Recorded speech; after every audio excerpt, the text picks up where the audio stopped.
press conference here at the premises of UNSMIL, and I would like to very much welcome you here. Now, this is just to brief you on how we see things here in Libya with the political process, with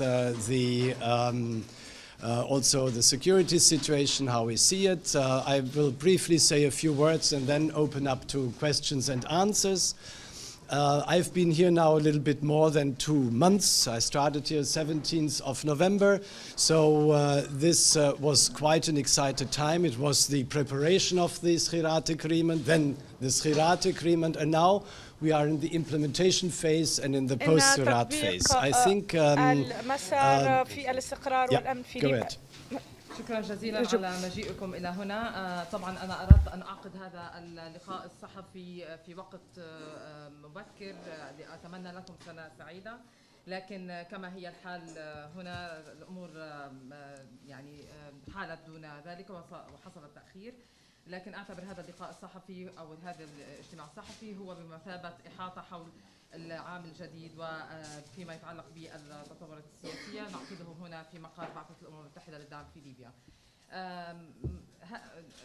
يعني بالنسبة لي أنا أرى هذا اللقاء هو لإعطائكم إحاطة حول الوضع في ليبيا، العملية السياسية كيف نراها، الوضع الأمني في ليبيا وكيف ننظر إليه، وأيضا سأقوم بإعطائكم هذه الإحاطة ومن بعدها سأفتح المجال للأسئلة والأجوبة.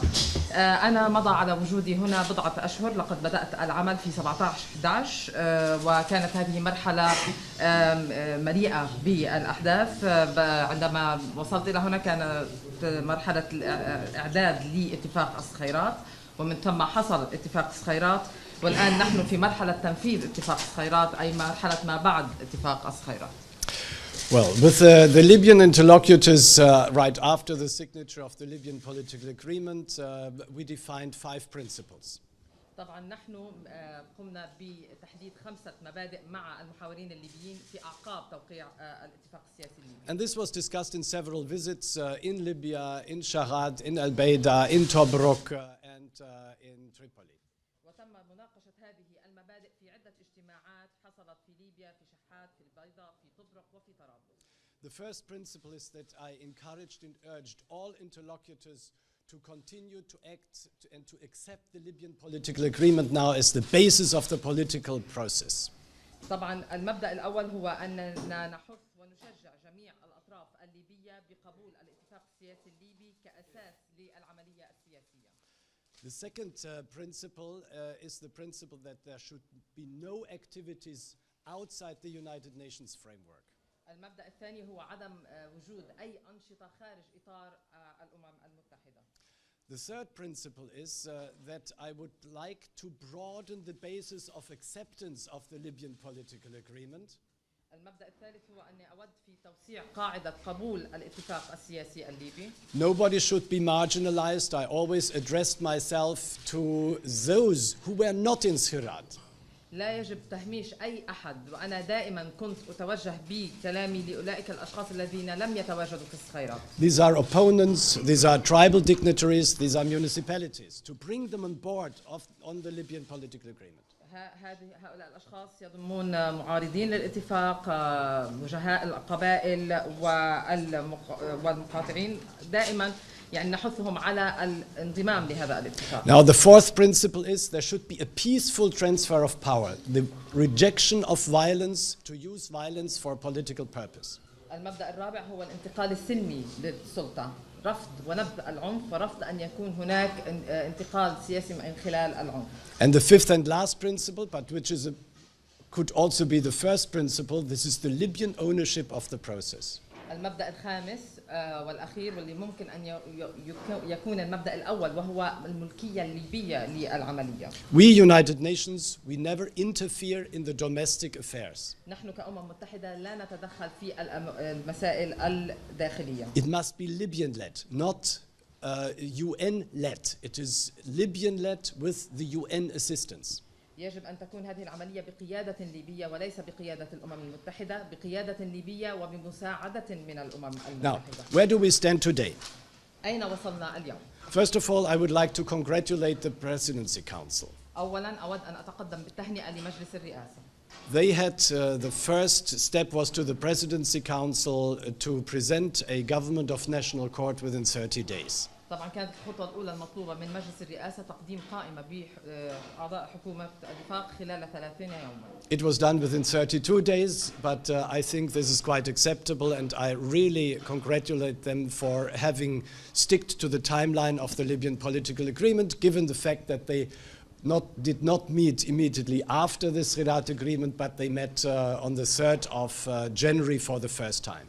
طبعا تم تقديم هذه القائمة في غضون 32 يوما، وأنا أعتقد أن هذه مرحلة مقبولة أو فترة مقبولة، أنه هم التزموا بالإطار الزمني للموضوع في الاتفاق السياسي الليبي، وهذا شيء جيد من وجهة نظرنا، خاصة إذا وضعنا بعين الاعتبار أنهم لم يلتئموا أو لم يلتئم هذا المجلس مباشرة بعد اتفاق الصخيرات، وإنما التأموا في 3 يناير عام 2016. Now, on the side of the House of Representatives, I welcome the decision of the House of Representatives to have accepted the Libyan political agreement. من جانب فيما يتعلق بمجلس النواب، نحن نرحب بقرار مجلس النواب بقبول الاتفاق السياسي الليبي. They convened for the first time in a formal session for quite some time, many months.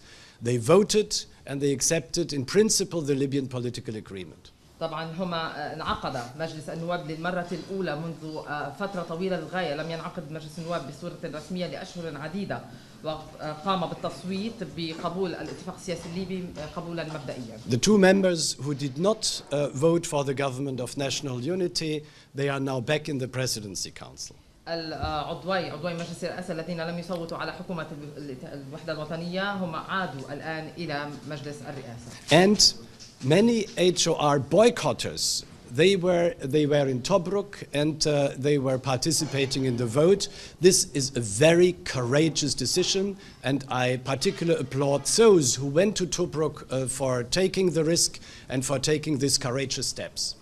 أيضا هناك عدد من مقاطعي مجلس النواب الذين اتجهوا إلى طبرق وشاركوا في عملية التصويت. أعتقد أن هذه خطوة شجاعة من قبلهم، وأنا أهنئهم على هذا الأمر لتوجههم إلى طبرق و يعني مغامرة أو اتخاذ مخاطرة بهذا الشأن ومشاركتهم في هذا الأمر. Now these are the positive signs. هذه الإشارات الإيجابية. Of course, I take note of the decision of the House of Representatives to have reservations on Article 8. طبعا أنا أحيط علما بقرار مجلس النواب بالتحفظ على المادة الثانية. And here our line is very clear. ونهجنا هنا هو واضح للغاية. After the Rirat agreement, there was a Security Council resolution 2259, which is our United Nations, but also should be the Libyans' guideline. طبعا في أعقاب اتفاق الصخيرات تم إصدار قرار لمجلس الأمن، هو قرار رقم 2259 اللي هو يعد بمثابة المبادئ التوجيهية لنا كأمم متحدة، ولكن أيضا يجب أن يكون كذلك بالنسبة للليبيين. And it says that the Libyan political agreement is the only alternative here for the Libyan political process, and it should be implemented in its entirety.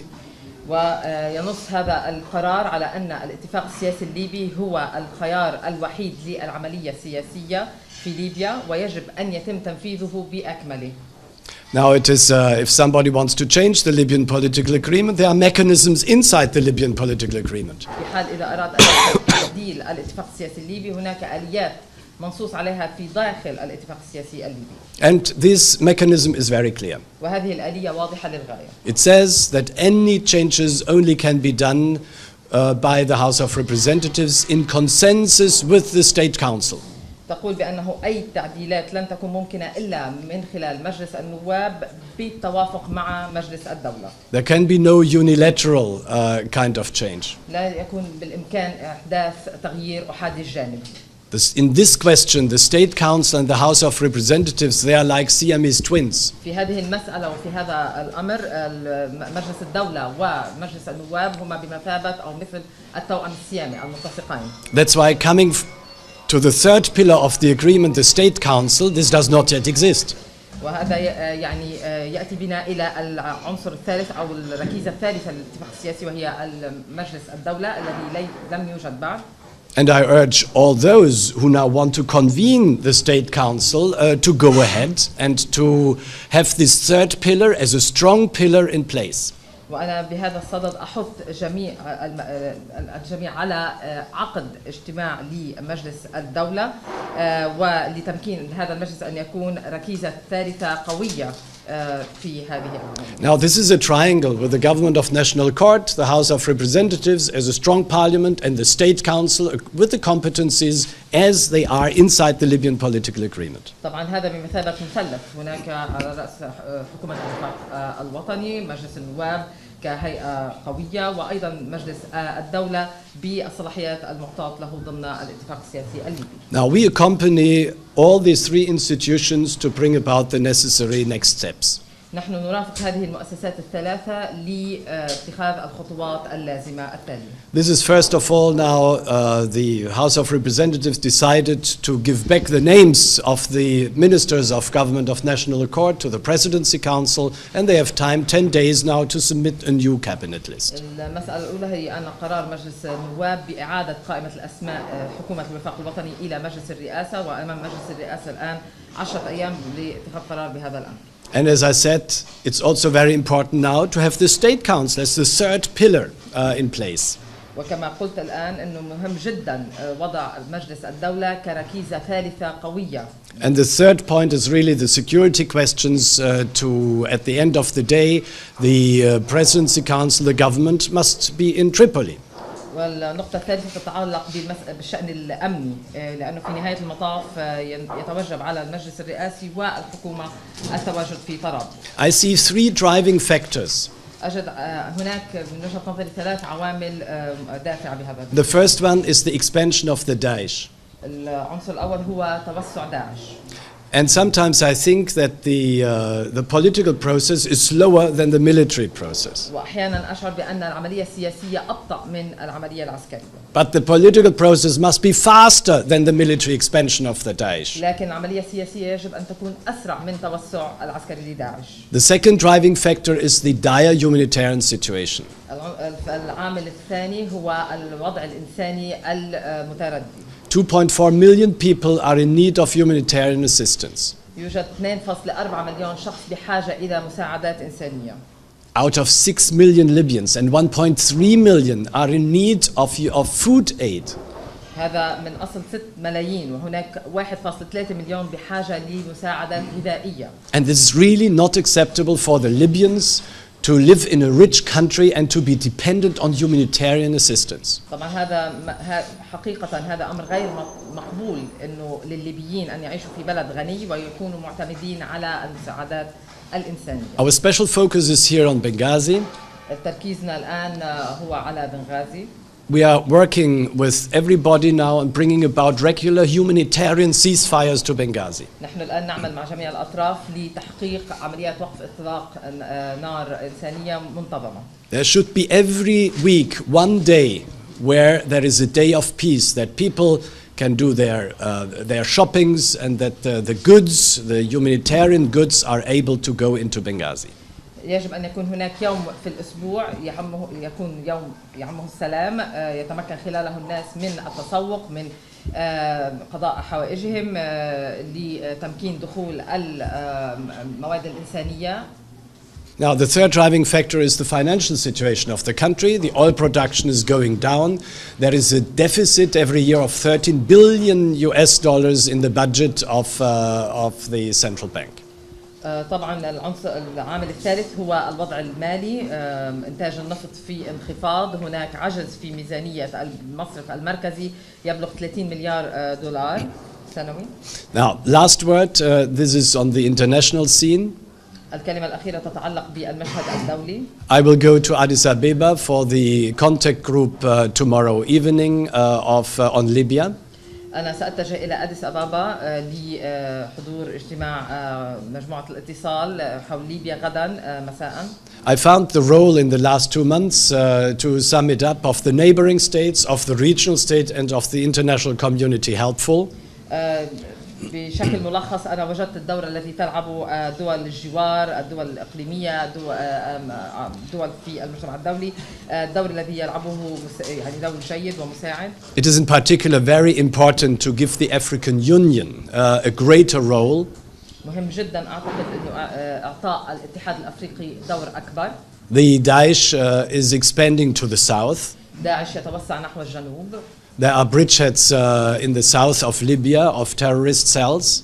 هناك يوجد خلايا إرهابية في جنوب ليبيا. And this is in particular danger for Niger and Chad. وهذا يشكل خطر بشكل خاص على نيجر وتشاد. And there are terrorist organizations in the Sahel countries, in Nigeria. وهناك منظمات إرهابية في دول الساحل وفي نيجيريا.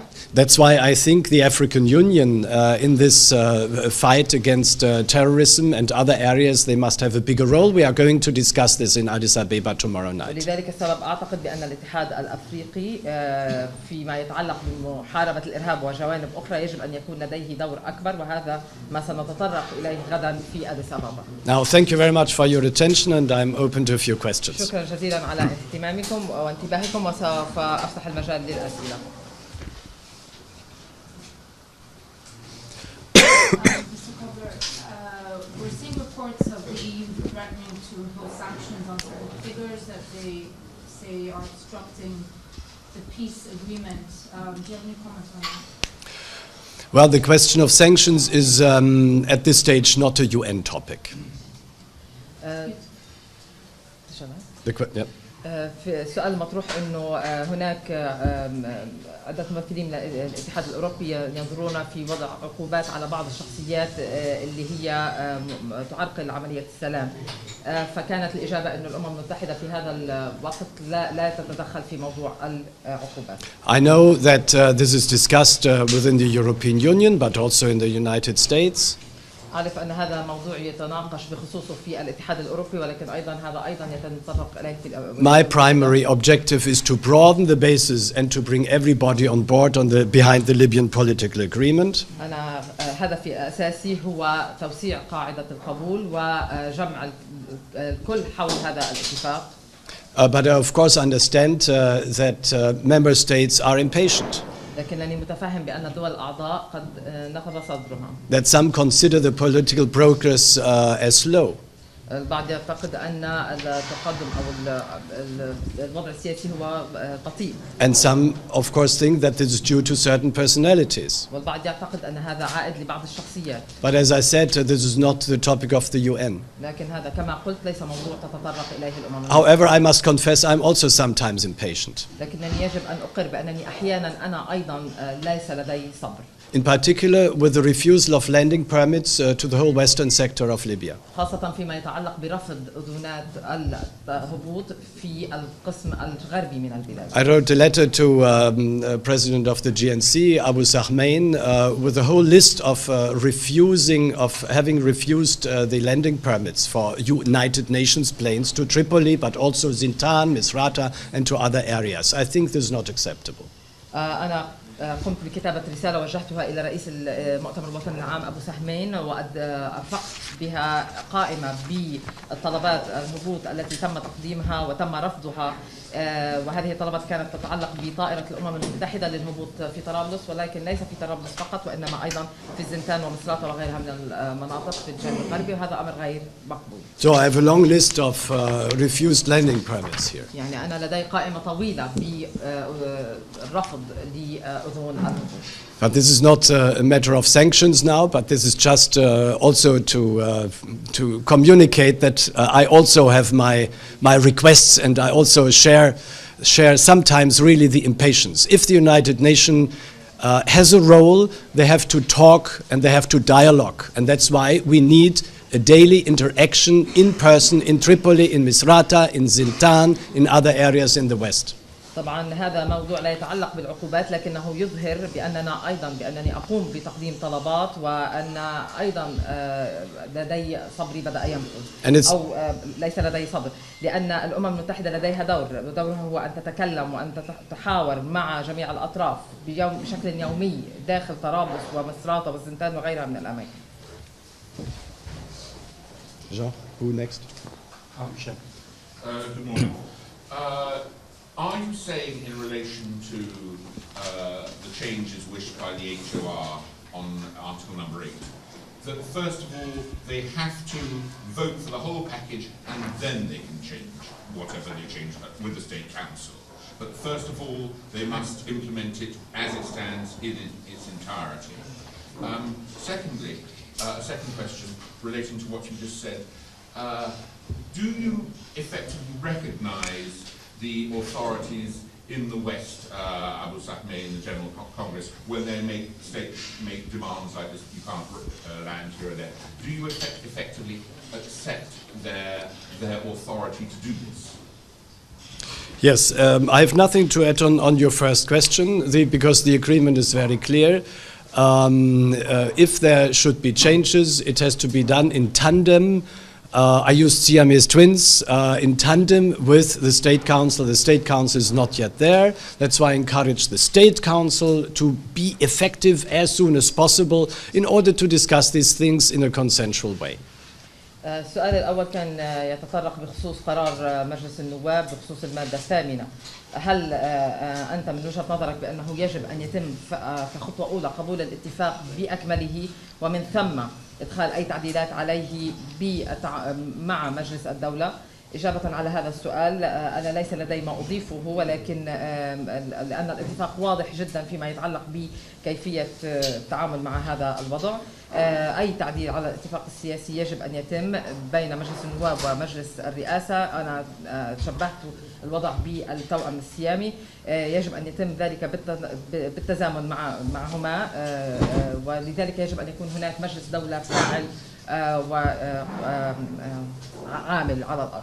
And on your second question, of course, I communicate to those who have the de facto power anywhere. The United Nations always does. This does not have legal implications. فيما يتعلق بالسؤال الثاني اللي هو كان هل أنتم تعترفون بشكل عملي بسلطات المؤتمر الوطني العام وأبو سهمين؟ ذكرتم بأنهم يرفضون هذه الأذونات، هل أنتم تقبلون بهذا وبشكل عملي تقبلون بسلطتهم؟ الإجابة على ذلك أنه نعم، بالطبع نحن كأمم متحدة نتعامل مع كسلطات تعمل على الأرض، وبالتالي دون النظر إلى أي عواقب قانونية. And I again refer to my third principle to broaden the basis for the support, and this implies necessarily that you discuss with those who do not support the agreement and who reject the agreement. And I was twice with very long conversations in Tripoli to discuss with Nouri Abu Sahmain all these questions, also with GNC members who do not accept the Libyan political agreement. This is the job of the United Nations, and I will continue to do it. وهذا يعني يأتي بي إلى المبدأ الثالث، وهو توسيع نطاق الدعم للاتفاق السياسي الليبي، وبالتالي فهذا يعني بأنه من الضروري أن يتم التحاور مع أولئك الأشخاص الذين لا يدعمون الاتفاق السياسي الليبي بل يرفضوا الاتفاق السياسي الليبي. فلقد أجريت مناقشات مطولة مرتين في طرابلس مع نوري أبو سهمين ومع أعضاء المؤتمر الوطني العام الذين لا يقبلون بالاتفاق، فهذا عمل الأمم المتحدة ويجب أن نقوم به على هذا الشكل. I have two questions. The first one is with regards to the rejection of the Chapter 8. There is a strong objection to this Article 8. That's on one side. On the other, you say you can't go back on pre-Khairat. How, in your point of view, can overcome this huge rejection to Article 8 regarding the vacancy of military posts without having to go back to pre-Khairat? This is the first question. The second question is with regards to the role of the African Union. You want a greater role for the African Union. Are you talking about a greater role, military or political? Yes. Now, to the first question, my basis is the Security Council resolution of the United Nations 2259. فيما يتعلق بالسؤال الأول، أنا الركيزة اللي أستند إليها هي قرار مجلس الأمن 2259. Now, my bosses, so to say, these are the 15 members of the Security Council, and they tell us in a resolution of the highest world body what to do. أنا رؤسائي في العمل إذا أصح التعبير هم الدول 15 الأعضاء في مجلس الأمن، وهم قالوا بوضوح لنا ما الذي يجب علينا أن نقوم به. And the Security Council says there is no alternative to this Khairat agreement. ومجلس الأمن قال ليس هناك أي بديل لاتفاق الخيرات. It's the only option, and the institutions of the Libyan political agreement, they have to be respected. هو الخيار الوحيد ويجب احترام المؤسسات المنبثقة عن الاتفاق السياسي الليبي. And